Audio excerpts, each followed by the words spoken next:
President Jacob Zuma's newly appointed cabinet will have to perform or face the consequences. And to help him monitor his ministers' performances is Jeff Radebe, who has orders to crack the whip.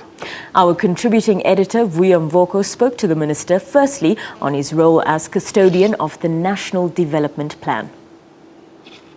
So I'm looking forward to this challenging post in order to ensure that a better life for the people of South Africa comes sooner rather than later. As you know, 1994 came where we attained our political freedom. But as so long as the economy is still in the hands of the few, that dream will remain an illusion. So our responsibility now is that we need to ensure that this plan is effectively implemented by all of South African society. As you know, there are still some outstanding issues, especially with the labor, where we're going to be engaging them so that they must come on board, because we require every South African to embrace this plan, because the future of our children depends on the ability and the capability of the government and the people of South Africa to implement this program. Isn't there a bit of an irony, though, Minister, in the fact that you have the opposition, for example, keen saying, let's do this now, and the people who are actually opposed to many aspects of the plan are in fact your own allies in COSATU? Well, we are a very vibrant society. Not every South African thinks alike. So that is why we need to talk to people so that they come on board. My job now is to make sure that we put it in a higher level of implementation. Now, any thoughts on sort of specific roles that people like Trevor Manuel can in fact play? Well, of course, I had a discussion with him this morning. I'm going to be having a meeting with him so that I can get over the handover report of the National Development Plan, and we're going to be taking forward that issue. I think a person like Trevor Manuel has still a lot of responsibility ahead of him.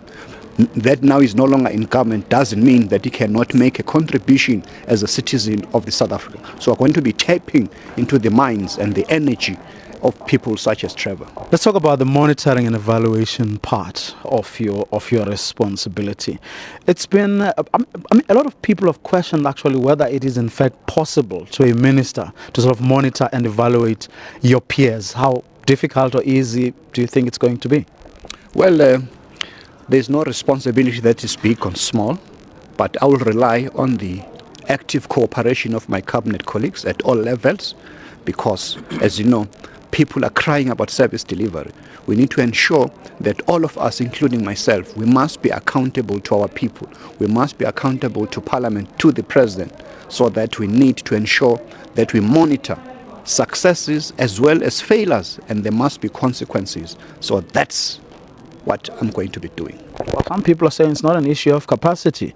It's dealing with issues such as corruption. It's dealing with issues such as lack of skills and expertise and experience. And what is making it doubly difficult to deal with those problems is that you allow politicians at local level to dictate the terms, so that even when there's a competent official who can deal with the problems or manage a municipality, for example, better, they're just not being given a chance, or where they are, or they can only keep their jobs if the politicians are happy with them. Not at all.